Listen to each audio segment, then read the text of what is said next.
Hello everyone, and welcome to your guide to popular builds and Heroes of the Storm. My name is Saren Death, and today we will be checking out Tassadar's Shield build. But before we get into any of that, a quick disclaimer. These guides are not written in stone. They are here to point you in the right direction, but ultimately they are a tool to help you learn the hero on your own. Now that we've gotten through that, let's take a look at Tassadar. Tassadar is a ranged support from the StarCraft universe. When he isn't trying to eradicate the Zerg, he's trying to save the lives of his allies in the Nexus. He has a good kit that allows him to keep his allies alive and stay safe on the battlefield. Before we get into his talent build, let's take a quick look at his skills. His trait is called Oracle. This is an activatable on a 40-second cooldown that increases your vision and also reveals stealth enemy heroes. This is a very strong ability that grants you a lot of vision and information on the battlefield. Use this to prevent ganks in lane or to get a better idea of where the enemy is or isn't without putting yourself in danger. Tassadar's Q is called Plasma Shield. This is a 5-second cooldown ability that places a shield on an allied target for 5 seconds. Shields placed on allied heroes are 50% stronger. While Tassadar doesn't have a traditional heal, this does allow him to keep his teammates alive in combat by preventing damage. His W is called Psychic Storm. This is an 8-second cooldown AoE that deals damage per second to enemies that stand in the storm. This ability allows you to clear waves with relative ease and deal some damage in teamfights.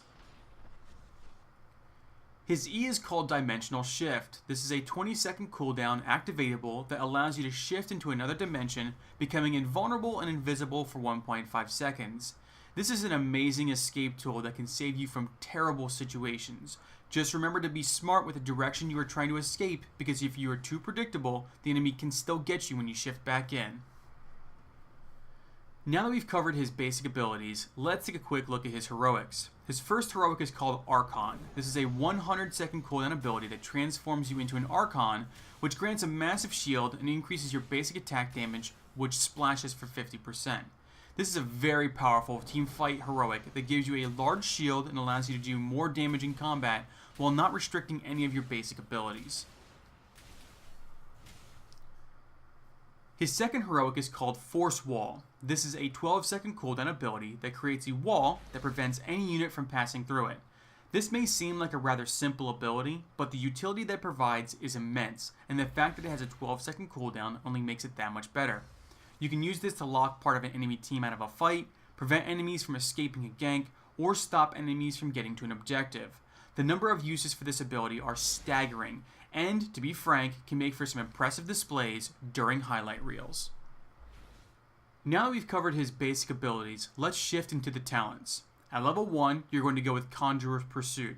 This talent permanently increases your mana regen by 0.1 for each globe you pick up. This ensures that you will have the mana you need to keep your teammates shielded and alive during teamfights. At level 4, you have a choice between 2 talents. The choice comes down to what your team really needs, but your standard is going to be Leeching Plasma, which makes it so that the basic attacks of those that are shielded by your Plasma Shield return 30% of the damage done as health. The healing that this provides can be substantial out of combat. In combat, it won't keep your team 100% healthy, but you can keep them up for longer as long as you can keep the shields up on them. Your other option is to go with Mental Acuity. This talent reduces the cooldown of Oracle by 20 seconds. You're really only going to go with this talent if the enemy has a high priority stealthy, or if your team really needs more vision and information on the battlefield. At level 7, you're going to go with Kala's Embrace. If your Plasma Shield expires, 50% of the remaining shield will remain indefinitely. This allows you to shield your team before the team fight actually starts. The shields won't be large, but they will have the bonuses of your other shield talents and can give you a nice boost when the fighting kicks off. A special note about this talent here. Tassadar has access to Mule, which has the ability to repair damaged structures. This is a very powerful talent on maps where you are losing objectives, and should be considered if you're running a double support comp. When it comes to heroics, I would highly recommend you go with Force Wall. The ability can be a little difficult to work with at first, but once you get placement down, you can make extraordinary plays and help your team achieve victory. At level 13, you have another choice to make. The choice once again comes down to what your team needs. As a support, this should always be on your mind. Your standard pick will be Prescience. This makes it so that your Dimensional Shift automatically triggers when your health gets below 15%. The best part about this talent is that it is on a separate cooldown than your Dimensional Shift. Your other option is to go with Shrink Ray. This is a 60-second cooldown targeted ability that reduces the target's damage and movement speed by 50% for 4 seconds.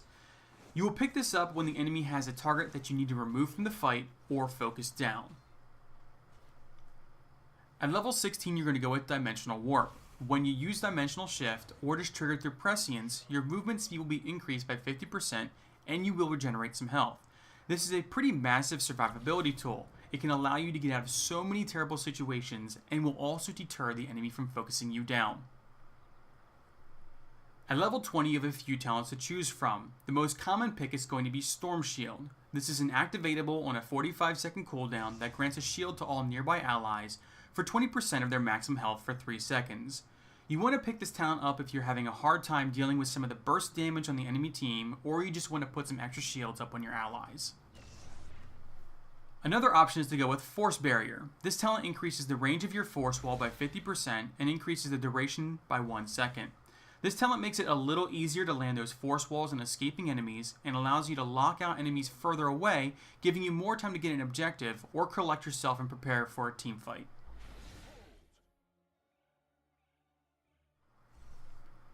Your last option is to go with Rewind. This is a 60-second cooldown that resets the cooldown of all of your basic abilities.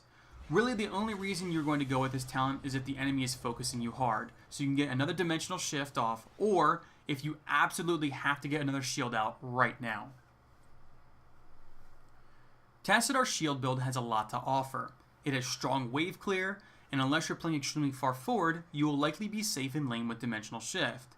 Later in the game, you will be very difficult to kill, and you can make some clutch plays with Force Wall. It does, however, suffer from a lack of a traditional heal.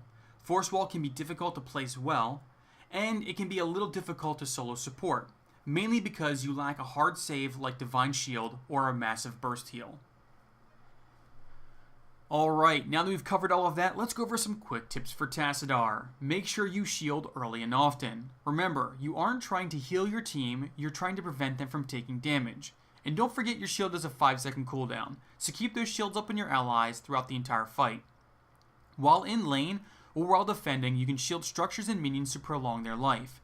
This is mostly a stall tactic, but can go a long way to soaking an extra tower shot, or preventing your fort's walls from being eaten by an aggressive Zagara. After level 7, stack shields before a team fight. Remember, your job is to prevent damage. So having shields, no matter how small in your team beforehand, can and will go a long way to keeping your team alive. During the fight, use Force Wall to split the enemy team up, allowing your team to single someone out or prevent the enemy front line from getting direct support. And when the enemy is escaping, make sure you lock them in with Force Wall, allowing your team to finish them off. And one final note about Force Wall. It can be a little difficult to place at first, so if you do ever misplace it, you can reactivate the ability again to bring the wall back down. Thank you so much for watching. I hope that you found this guide helpful. If you have any variations or tips for this build, feel free to share them in the comments below. Thanks again for watching, and until next time, I will catch you all later.